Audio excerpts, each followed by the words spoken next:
Hola, buenos días, Alex, Alejandro Martínez Carrasco. No sé si te Buenos quieres días. presentar. Hola a todos. Bueno, como bien ha dicho Mario, yo soy Alejandro Martínez Carrasco. Soy profesor de filosofía en la Universidad de Navarra.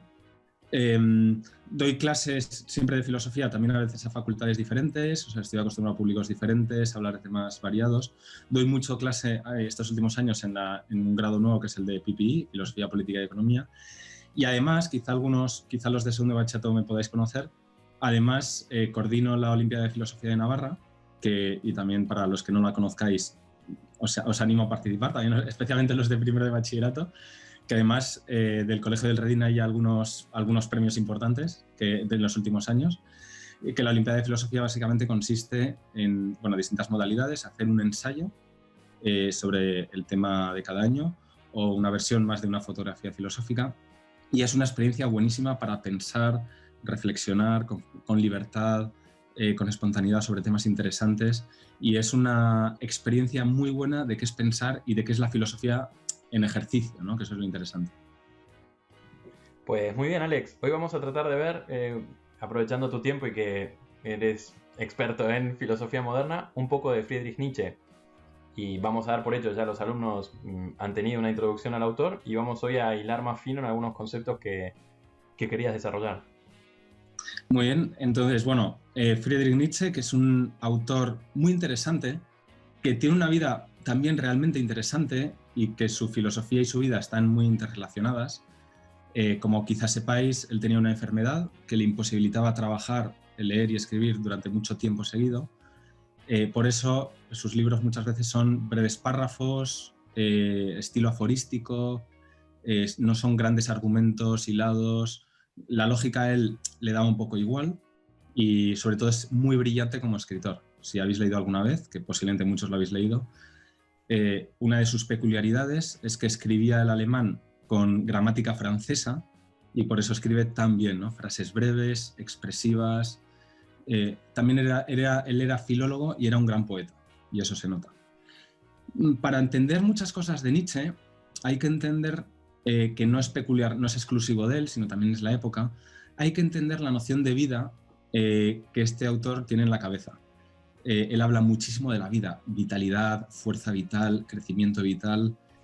Claro, a veces nosotros pensamos la vida como, bueno, mi vida, una biografía, la narración, ¿no? Si leemos la biografía de un autor o de una persona, vemos la narración de sus acciones. eh, tenemos, Hay muchas concepciones de la vida. Entonces, para entender de qué habla Nietzsche cuando habla de la vida, hay que encuadrarlo en una corriente más general, que es el vitalismo, típico del siglo XIX, quizás suena a Schopenhauer. De ahí se deriva, por ejemplo, toda la noción de inconsciente, ¿no? De todos esos elementos del espíritu humano, de la vida humana, que no los controlamos conscientemente. De ahí luego también surgirá Freud, por ejemplo. Eh, claro, cuando estos autores hablan de vida, que normalmente lo identifican con voluntad, entienden vida y voluntad como algo impersonal. O sea, no es mi voluntad, no es mi vida, sino es la vida, la voluntad. Es una especie de fuerza cósmica, algo que atraviesa a todos los seres vivos, incluso a toda la realidad, también la inerte. Es irracional, no es como una fuerza, un impulso, un deseo, ¿no? Por ejemplo, Schopenhauer, que también es, digamos, el gran inspirador de Nietzsche, eh, hablaba de esto como cómo lo experimentamos, por ejemplo, en el impulso sexual, ¿no? Que es algo como que es impersonal, ¿no? Está en todos los seres vivos, es irracional y es puro impulso, puro deseo. Nietzsche asume este concepto general vitalista, pero para él, vida, y esto posiblemente os suena, es una de sus grandes ideas, la vida es voluntad, pero es voluntad de poder. Así como para Schopenhauer, voluntad es voluntad de existir, es decir, de sobrevivir, de mantenerse en la existencia. Para Nietzsche, la vida es voluntad de poder. Es decir, conquistar, dominar a los demás, imponerse a los demás. La vida es una lucha, ¿no? La lucha, la ley del más fuerte. No solo para sobrevivir, sino para ser más. Porque la vida siempre quiere más. Es deseo, y cuando deseamos, siempre queremos más. Nunca nos satisfacemos. Más crecimiento, crecimiento, creación, ¿no? Y eso es importante también cuando, ¿no? Voluntad de poder, también eso lo utilizaron mucho, aunque Nietzsche no tenía nada que ver con las tendencias racistas del nazismo, por ejemplo, en Alemania, aunque Sabéis que que Hitler estuvo en la casa donde murió Nietzsche y se hizo unas fotos con la hermana de Nietzsche. Y de Y a hecho, veces... en el último cumpleaños en el búnker, lo que recibe así de modo simbólico son las obras completas de Nietzsche en edición así, papelitos de efectivamente. oro y demás. O sea, él intentó, sí, fue como el filósofo del nazismo, si bien es la historia de un gran malentendido, ¿no? Es la hermana de Nietzsche Efectivamente. la que sobrevivió a Nietzsche. Nietzsche muere 30 Sí. años antes, ¿no? Fines del siglo XIX, 1899, 1900. El nazismo Mm. como movimiento es 1923, empieza inicialmente, en 1933 llega al poder, y la que sobrevive es la hermana de Nietzsche y es la que expurgó de algún modo, la que tuvo interés en vincular esta idea del superhombre, que en Nietzsche es una idea filosófica y moral, pero no racial, a la Mm. idea germana de la superioridad aria frente a otras razas y demás. Eso es. Además, la hermana de Nietzsche sí que era racista, era antisemita. Nietzsche no era ni racista ni antisemita. Es más, hubiese tenido gran desprecio hacia el nazismo, porque tenía gran desprecio hacia los movimientos de masas, planteamientos socialistas. Entonces, la noción de Nietzsche es muy importante, porque recorre toda su filosofía. Voy a leer y comentar algunas cosas del parágrafo 259 de uno de sus libros más conocidos, sobre ética, Destruyendo la ética, que se titula Más allá del bien y del mal. ¿Vale? Es un texto muy interesante, es relativamente breve, pero refleja muy bien qué es cuando habla de vida, en Nietzsche, en qué está pensando. Él tiene una visión aristocrática, ¿vale? Hay digamos, grupos humanos superiores y grupos humanos inferiores. Con los grupos de mi estatus, yo me llevo, ¿no? Les respeto, me llevo bien, hago grupo, pero a los grupos que considero inferiores les tengo que dominar con cualquier arma posible. Voy a ir leyendo y os comento algunas cosas. Dice Nietzsche: abstenerse recíprocamente de ofensas, de violencias y de rapiña, reconocer la voluntad ajena como igual a la suya, es decir, reconocer, portarse bien con los demás, estar a pie de igualdad. Eso puede ser, grosso modo, una buena regla de conducta entre individuos, siempre que las condiciones necesarias se hayan realizado. Quiero decir, la analogía real de las fuerzas y de los criterios en los individuos y su coherencia dentro de un mismo cuerpo social. Es decir, entre grupos de iguales tenemos que respetar a los demás, tratarnos como iguales. Pero en cuanto intentamos extender la aplicación de este principio e incluso convertirlo en el principio fundamental de la sociedad, a veces hoy en día decimos, no, tenemos que tratar a todos como iguales, ¿no? El lema de la Revolución Francesa, igualdad, fraternidad, solidaridad entre todos, ¿no? Eso es el intento de extender este principio a toda la sociedad.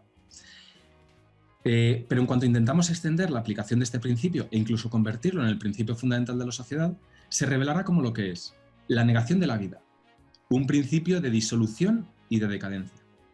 Hay que ir hasta el fondo de las cosas y prohibirse toda debilidad. Vivir es esencialmente despojar, herir, violentar lo que es extraño y débil, oprimirlo, imponerle duramente sus formas propias, asimilarlo o al menos, esta es la solución más suave, explotarlo. ¿Vale? Esta es definición de la vida. ¿Qué es voluntad de poder? Repito, vivir es esencialmente despojar, herir, violentar lo que es extraño y débil, oprimirlo, imponerle duramente sus formas propias, asimilarlo o al menos, esta es la solución más suave, explotarlo. ¿Vale? Voluntad de poder. Y esto no es solo algo que se aplica al ser humano, a cada individuo, sino se aplica a la realidad entera. Lo que vemos en el mundo animal, por ejemplo, ¿no? Cómo los animales fuertes, dominantes, el león, ¿no? Se impone a los demás. Pero ¿por qué emplear siempre estas palabras a las que desde hace mucho tiempo se les atribuye un sentido calumnioso? ¿No? Explotar, dominar, violentar, tiene connotaciones negativas. Él dice, ¿por qué? Este cuerpo social, en cuyo seno, como os ha dicho anteriormente, los individuos se tratan como iguales, este es el caso de toda aristocracia sana, ¿no? Un grupo donde nos consideramos iguales, nos respetamos, un grupo concreto, particular. De hecho, la etimología de aristocracia, ¿no? Del griego, ya Aristóteles también es un pensador en algún sentido que valora adecuadamente la aristocracia, ¿no? El cultivo de lo mejor, el gobierno de lo mejor. Efectivamente. Los mejores, el grupo que configuramos los mejores. Este cuerpo social está obligado, si es un cuerpo vivo y no moribundo, a hacer contra otros cuerpos lo que los individuos de que está compuesto se abstienen de hacer entre sí. Será necesariamente voluntad de poder encarnada.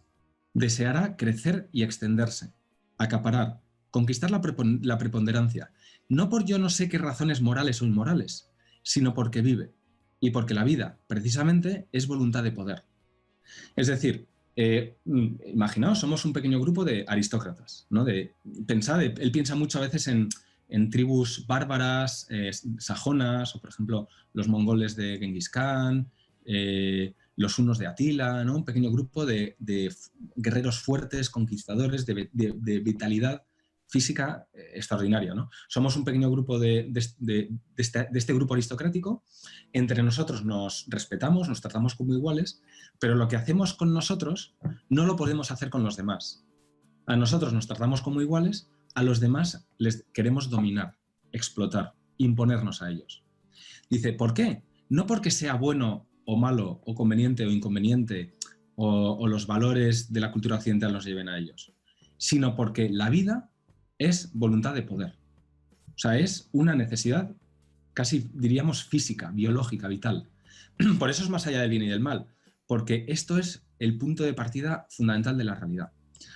Sigue diciendo Nietzsche, pero en ningún aspecto como en este, la conciencia colectiva de los europeos, ¿no? Siglo XIX, último tercio del siglo XIX, se resiste más a dejarse convencer. Todos los frutos de la Revolución Francesa, por ejemplo. El auge del socialismo. La moda es entregarse a toda clase de ensueños, algunos adornados de colores científicos, que nos pintan el estado futuro de la sociedad cuando se haya despojado de toda explotación. Posiblemente cuando habéis oído esta frase os habrá venido a la cabeza Marx, que es en el que está pensando Nietzsche. Marx se presentaba como el socialismo científico, ¿no? Por eso ropaje, ¿no? Algunos vestidos de ropaje científico, ¿no? Que quieren eliminar la explotación de la sociedad. Marx, el marxismo, el socialismo en general. Dice, no, eso es una moda que es absurda, dice Nietzsche. Sigue diciendo, esto suena a mis oídos como si se prometiese inventar una forma de vida que se abstuviese de toda función orgánica, ¿no? Como si tuviésemos que dejar de respirar o de comer. La explotación no constituye el hecho de una sociedad, sigue diciendo Nietzsche, la explotación no constituye el hecho de una sociedad corrompida, imperfecta o primitiva. Es inherente a la naturaleza misma de la vida. Es la función orgánica primordial, una consecuencia de la voluntad de poder propiamente dicha, que es la voluntad misma de la vida. Aún admitiendo que esto sea una teoría nueva, es en realidad el hecho primordial de toda la historia. Tengamos la honradez de reconocerlo. O sea, la vida realmente, asumiendo tal como es voluntad de poder. Es lucha por conquista, es explotación. Es un poco desencarnado, ¿no? Pero también imaginemos, por poner un ejemplo, incluso el embarazo, ¿no? ¿Qué significa el embarazo? Y en esto también un poco discípulo, como decía antes, de Schopenhauer, ¿no? Es un niño que se va formando a través de las entrañas de la madre, ¿no? Y es vida que toma vida, y toma vida de un modo brutal, ¿no? En el sentido de muchas veces las madres, o sea, sufren muchísimo el parto y hay un montón de problemas vinculados, ¿no? Al hecho de haber sido madre, ¿no? Osteoporosis y demás. O sea, no es una cosa de cuento de hadas, ¿no? El nacimiento de la vida, sino que es increíble, ¿no? Es súper bonito, pero si lo vemos a nivel fáctico biológico, es eso, es un ser que se va formando literalmente de las entrañas de otro ser, y eso no lo hace a costo cero, ¿no? Eso deja, evidentemente, consecuencias físicas y biológicas en la madre, ¿no? Claro, totalmente, totalmente. Y Nietzsche, o sea, sí que insiste muchísimo en que la voluntad de poder es la esencia de toda la realidad. De hecho, hay en su recopilación de textos tardíos que se han publicado como La voluntad de poder, hay un breve aforismo que dice: la realidad es voluntad de poder y nada más que voluntad de poder. O sea, Nietzsche es taxativo en eso. ¿Vale? Tenemos la situación, los distintos grupos sociales o distintos individuos tienen que conquistar, tienen que someter a los demás. El ideal, Nietzsche tiene una concepción muy biológica, ¿no? Esas tribus bárbaras, fuerza física, también habla de los aristócratas italianos en el Renacimiento que sometían a los demás, buscaban todos los placeres, pero a la vez promocionaron las grandes creaciones artísticas, ¿vale? Tiene una concepción muy de guerreros, ¿vale? La lucha, la ley del más fuerte. Porque es la ley del más fuerte. ¿Qué pasa? Dice Nietzsche. Ha habido algunos grupos que no han tenido una vitalidad extraordinaria, que han sido más débiles, no han sido guerreros, pero han tenido una astucia especial, han sido más inteligentes. Y eso Nietzsche lo ve como una decadencia, por su falta de vitalidad, pero de alguna manera les admira por esa inteligencia extraordinaria. Especialmente le está pensando en la casta de sacerdotes, ¿vale? De todas las religiones, religión egipcia, los judíos muy especialmente, lo aplica también a San Pablo, incluso Platón caería dentro de esto. Hay un grupo que es el enemigo de los guerreros, de la casta militar, por así decir, especialmente astutos e inteligentes, y en esta lucha por la conquista, en esta guerra, han inventado un arma, bueno, dos armas especialmente brillantes. Una es la moral, ¿no? Si nosotros hacemos pensar que en realidad explotar, conquistar, imponerse es algo malo, ¿no? Porque nos ha venido dado el cielo, o porque hay una sabiduría ancestral o por lo que sea, si nosotros convencemos a todos de que es algo malo, mientras que la mansedumbre, el orden, ¿no? Lo propio de la moral burguesa, que es lo que él tiene Nietzsche, vive en una sociedad burguesa del final del siglo XIX, ¿no? Si todo eso, todo lo propio de una moral burguesa, el orden, la mansedumbre, el respeto y tal, ¿no? Esa casta consigue que se considera bueno, en el fondo hace una inversión y es una herramienta para que ellos tomen el poder. ¿Por qué? Porque esa casta sacerdotal se plantea, nosotros somos los representantes de la mansedumbre, del orden, de la moralidad. Entonces ellos, la casta sacerdotal, dictan las normas de conducta a los guerreros. Claro, pensemos aquí, él está entendiendo la moral como si fuera casi las gafas, ¿no? Un marco teórico con el que los astutos, los débiles, han logrado que yo vea el mundo según lo que ellos quieran que vean, ¿no? Y esto siempre en las discusiones, en política, en un montón de ámbitos, quien marca lo que se dice el ground rules, quien marca el escenario de las reglas de juego de la discusión, ya ha ganado muchísimo, porque siempre adecuamos ese escenario de lo que queremos discutir sobre el ámbito en el cual nosotros nos movemos más cómodos, ¿no? Entonces, en esto es súper agudo Nietzsche, ¿no? Identifica cómo estos...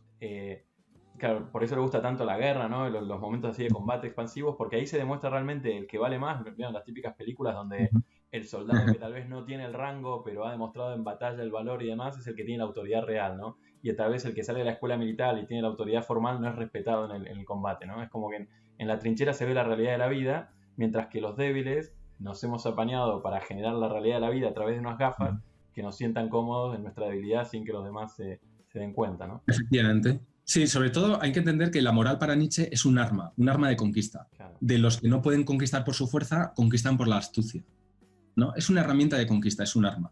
Por eso, más allá del bien y del mal, porque claro, hay que entender la moral desde su origen, que es previo a las nociones de bien y de mal. Sí, me gustaría este paralelismo con Marx, ¿no? Porque de algún modo, bueno, ahí forman parte de esto, no es para que los que están escuchando se metan en el tema, ¿no? Pero bueno, sabemos que de algún modo Hegel es el gran referente, por activa o por pasiva, de derecha, izquierda hegeliana, por acción o reacción.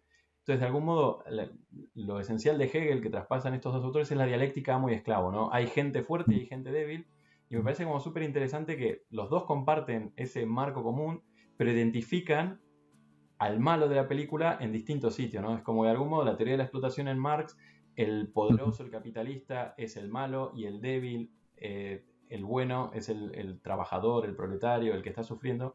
Nietzsche de algún modo sigue en ese esquema de amo y esclavo, pero lo invierte, ¿no? Es que claro, de algún modo dice, no, Marx ha visto mal, porque en realidad quienes tienen el poder son los que fingen no tenerlo, los débiles, ¿no? Y esto muchas veces no es del todo falso, ¿no? Muchas veces uno ve en las relaciones de pareja y demás como aquella persona que se victimiza, que se muestra débil, a veces ejerce más control sobre el poderoso mediante el marcar el escenario, el uso del lenguaje, el victimizarse. Sabe que tal vez en la lucha directa o en la confrontación directa no podría vencer, pero es lo suficientemente hábil para generar un mecanismo por el cual el aparentemente poderoso está dependiendo de él, ¿no? Entonces, ¿cómo ves este paralelismo entre Marx y Nietzsche que son como compañeros de trinchera, ¿no? En las amistades de trinchera que se dicen. Aparentemente son muy distintos, pero comparten un marco común, ¿no? Claro, y esta estrategia, digamos, intelectual, en el fondo es una estrategia de desmitificación que es muy interesante, porque mucha gente lo aplica hoy en día. Por ejemplo, con la misericordia, ¿no? Dar limosna, ayudar a alguien. Eso es un tipo de argumentación que se utilizaba mucho cuando los países ayudaban a otros países con deuda o con donación de la deuda, y eso se habla mucho, ¿no? Porque en el fondo es un modo de depender. Claro, si yo ayudo a otra persona, puedo decir, mira, qué bien, le estoy ayudando, o sea, pienso con el otro, le ayudo, ¿no? Es una cosa buena en principio. Pero en el fondo, cuando le ayudo, yo me estoy poniendo por encima de él, ¿no? De alguna manera hay que decir, mira, necesitas mi ayuda.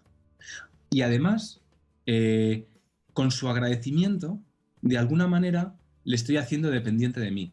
De alguna manera estoy adquiriendo poder sobre él, ¿no? Le estoy haciendo ver que yo tengo una superioridad, que, ¿no?, le ayudo, pero que él tiene que reconocer mi ayuda. Sí. Que él tiene que reconocer la necesidad de mi ayuda. Me acuerdo un profesor que decía, hay un modo muy sutil de control de los demás a través de la generosidad, ¿no? Y qué Por ejemplo, esto que dices, ¿no? James Buchanan, o sea, en otro ámbito aparentemente muy distinto, pero cómo se conectan, ¿no?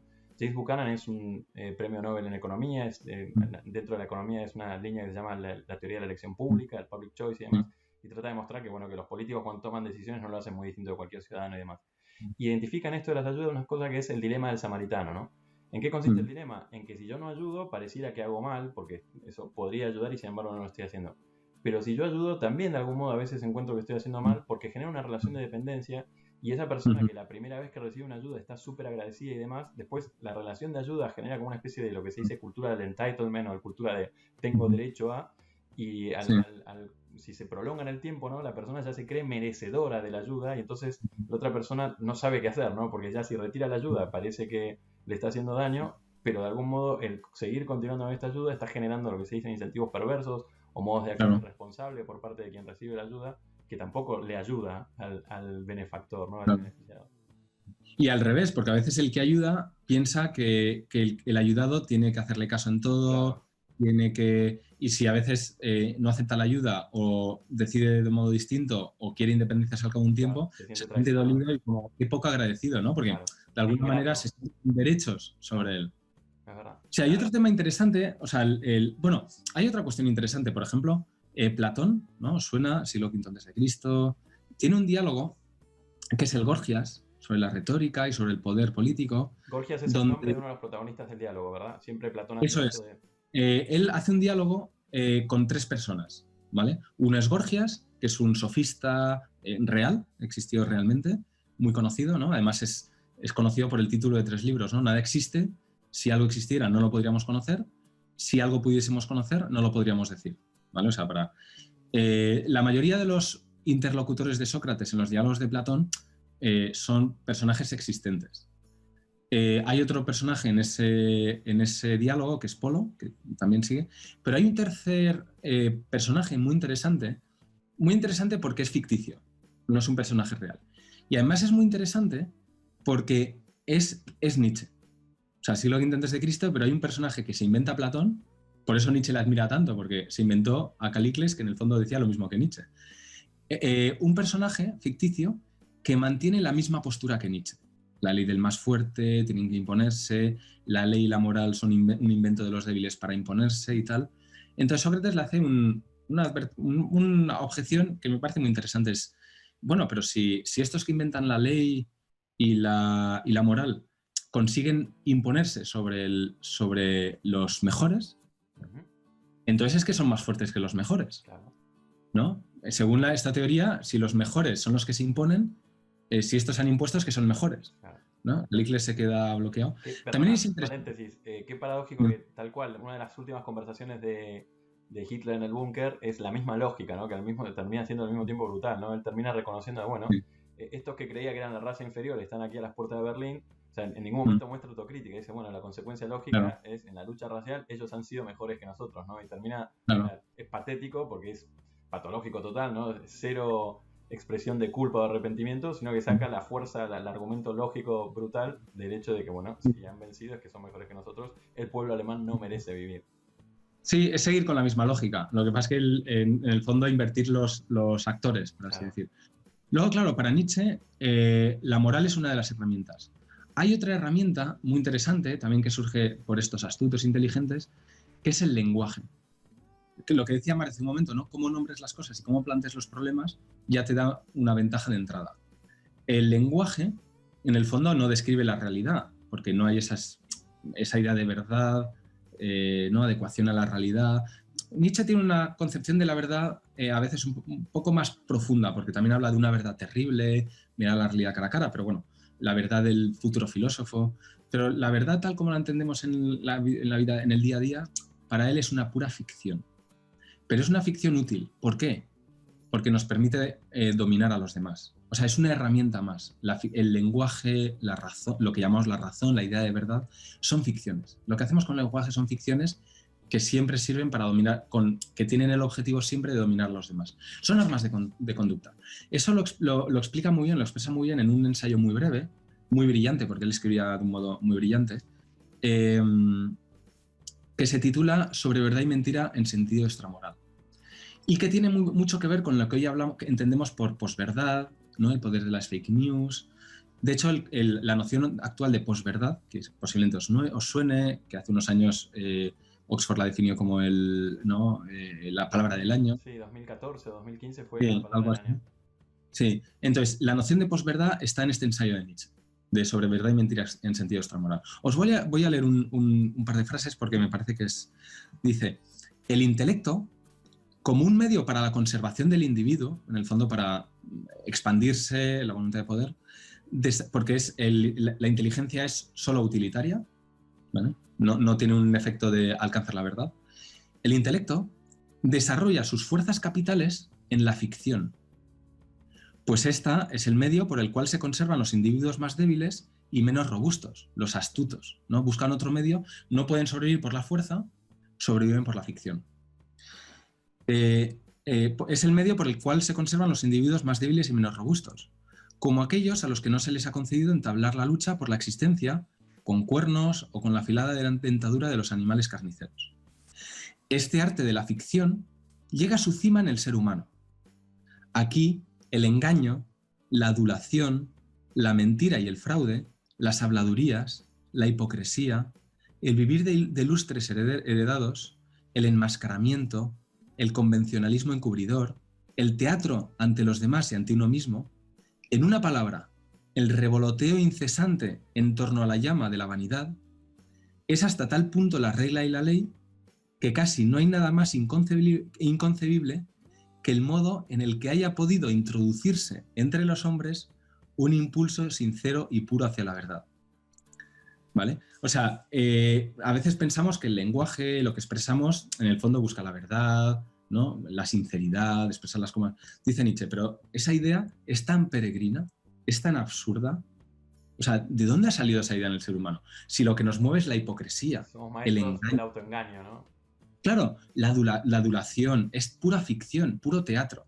O sea, como veis, tiene una visión bastante pesimista y la ficción, o sea, toda inteligencia, todo el lenguaje es pura ficción. Y la ficción es pura vanidad, pura hipocresía, arma de engaño, arma de conquista, ¿no? Es solo eso. Claro, la noción actual de posverdad la idea es, en el fondo, no hay esa idea de adecuación con la realidad. El hombre, siempre que habla y siempre que enuncia cosas, utiliza argumentos, crea ficciones. Son ficciones. Por eso, las mejores ficciones son las que nos cuentan historias, las que nos llegan a través de las emociones, ¿no? Pues cuando quiero hablar, no sé, del aborto y la eutanasia, pues busco un caso concreto y, ¿no? Mira a esta persona, cuánto sufre o tal, ¿no? Siempre historias concretas, porque es lo más fácil, lo que más nos llega, y en el fondo, como todos son ficciones, todas tienen el mismo valor. Y esas ficciones tienen una finalidad. Es decir, yo a través de esas ficciones busco convencer, busco lograr más poder, busco promover mis intereses. O sea, hay una intencionalidad, muchas veces política, interesada, hay una intencionalidad detrás de esas ficciones. En el fondo es lo que se dicen, si no hay verdad, simplemente hay lucha de relatos y hay una agenda. Y eso es. Von Clausewitz, un estratega del siglo XIX, a principios del siglo XX, decía: la guerra es la continuación de la política por otros medios.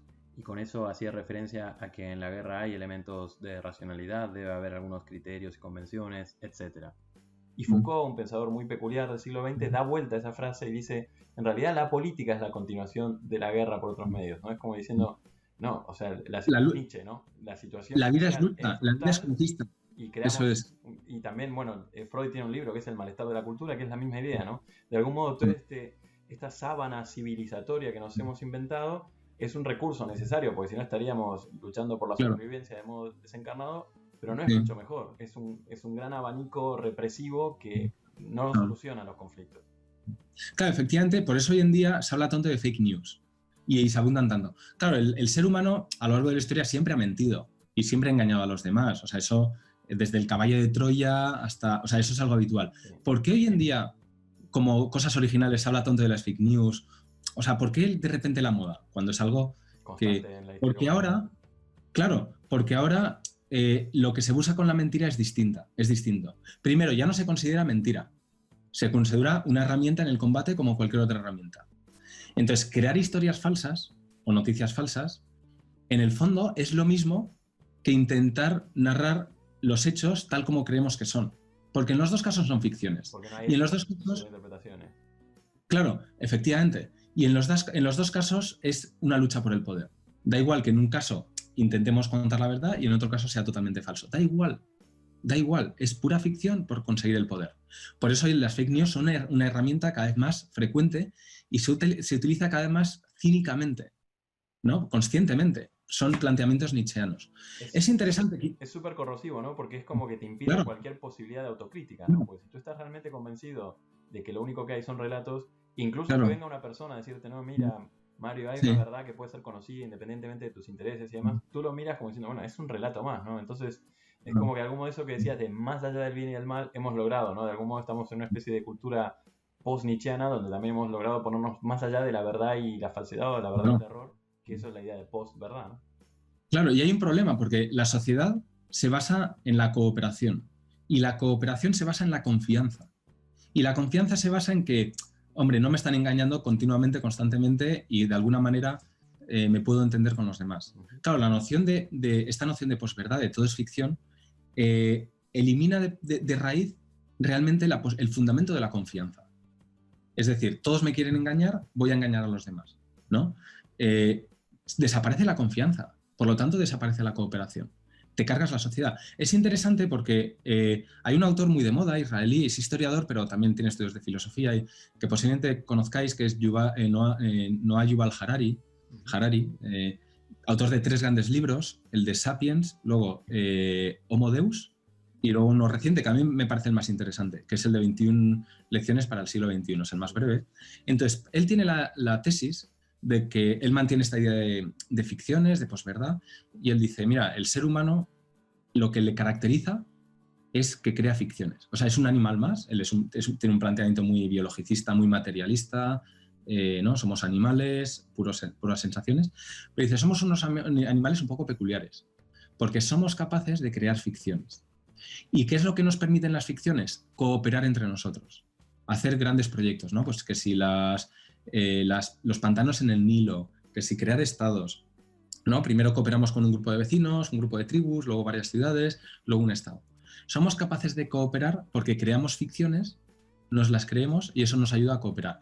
Creamos grandes religiones, la idea de nación, de estado, valores, solidaridad, ¿no? Y gracias a esas ficciones cooperamos. Por ejemplo, recientemente ha sido el desastre este en el Líbano, en Beirut, ¿no? La explosión, gente sin casas. Claro, enseguida, oye, hay que ayudar a los necesitados, solidaridad, tal, y muchísima gente de todos los lugares del mundo aportando dinero, ayudando de distintas maneras, ¿no? Nos ha permitido cooperar a gran escala. Y bueno, dentro de la medida de lo posible, no sé hasta qué punto será eficaz, ayudar a un país que lo está pasando mal.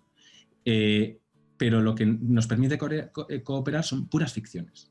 Puras ficciones como solidaridad, ayudar a los demás, etcétera, etcétera. ¿Qué Paréntesis, pasa? Que en el fondo, no, sí. paréntesis que Adam Smith Mm. o sea, bueno, tiene 2 libros, ¿no? La teoría de los sentimientos morales y la causa y riqueza de las naciones, ¿no? Es interesante que señala esto, ¿no? Le llama la atención a él cómo algunos países pueden vivir tal vez en una pobreza constante, perpetua, ¿no? Pensemos que tal vez al lado del Líbano hay otros países que también están sufriendo y demás, y sin embargo le llama la atención esa capacidad que tienen a veces las comunidades humanas para salir adelante de modo relativamente rápido. Él nota que a lo sumo, y estamos hablando de hace 200 años, a lo sumo en una generación se sale adelante de un modo impresionante de conflictos, de catástrofes naturales, de conflictos bélicos y demás, ¿no? Entonces, claro, en el Líbano es una expresión de esto, ¿no? Cómo es algo dramático y Dios quiera que tal vez en 6 meses, en un año, por esta ficción que está señalando de la ayuda y demás, salga adelante de un modo que tal vez otros países que no han tenido semejante colapso están como una especie de miseria endémica y no se genera esta capacidad reactiva, ¿no? De salir adelante. Sí, efectivamente. Y lo que pasa es que a mí lo que me parece es que la tesis fundamental de Harari a mí me parece que no se sostiene. Ujú. Porque todas estas, lo que él llama las ficciones, la posibilidad de crear ficciones, son efectivas, o sea, nos motivan en la medida en que las consideramos verdaderas, Claro. en que pensamos que no nos están engañando. que no es algo utilitario, meramente utilitario. Claro, la cooperación se basa en la confianza. Eso me parece fundamental. Esa idea de posverdad, de ficción, lucha de todos entre todos, la inteligencia, el lenguaje como un arma de conquista, a mí me parece que elimina toda la posibilidad real de confianza y por lo tanto de cooperación. Y también, en el fondo, la idea de fondo, aunque Harari no lo ve del todo así, es la idea de la ley del más fuerte. Estamos en una sociedad, piensa Nietzsche, y mucha gente lo piensa así, donde en el fondo no hay verdad, no hay bien, todo el mundo piensa por sus propios intereses, es toda una lucha. La sociedad como ley del más fuerte. Me parece que eso, digamos, es retrotraernos a un estado muy primitivo. La civilización, y eso también nos muestra la experiencia humana, tiende cada vez al respeto al débil, a sentir los lazos que nos unen con los demás. Por ahí va en marcha la civilización, por ahí marcha la humanización, salir de la violencia, huir de la violencia, ¿no? Precisamente la ética es eso, es darse cuenta que la violencia, que la imposición de unos sobre otros, es algo en sí mismo rechazable. Y de ahí surge toda la idea del respeto al débil, unas ciertas normas de conducta, la idea de justicia, que en el fondo es también por lo que va Platón, ¿no? En el Gorgias. Y a mí me parece que eso es lo que nos hace específicamente humanos. Y ese es el sentido fuerte de la moral, ¿no? Sentir los lazos que nos unen a todos. También el respeto al débil. O sea, se manifiesta mucho en el respeto, en ser capaces de respetar al débil. Buscar el bien de otros. No solo el propio interés, el propio bien, sino ser capaces de buscar el bien del otro, sin que eso implique perjudicarnos a nosotros mismos. O sea, la posibilidad de la cooperación y la posibilidad de la confianza. Bueno, no sé si... Si quieres cerramos aquí, que nos hemos extendido y después lo editaremos para hacerlo un poco más digerible para los alumnos. Pero nada, creo que ha quedado claro, ¿no? Y has conectado súper interesante con problemas contemporáneos. Fíjense cómo eso, grandes autores tocan elementos que permanecen, ¿no? Que los puedes encontrar en Platón, en Nietzsche en el siglo XIX y que nos pueden servir para entender el mundo que nos rodea en el siglo XXI, ¿no? Pues muchas gracias, Alejandro. Nada, y bueno, volveremos a hacer algún otro con más temas, ya que me ha resultado, y he aprendido yo, lo de Calicles no lo conocía y no sabía el paralelismo entre Calicles y Nietzsche, así que lo voy a mirar. Y de eso también te agradezco. Ha sido también para mí súper positivo. Me alegro, un placer. Pues muchas gracias. Adiós.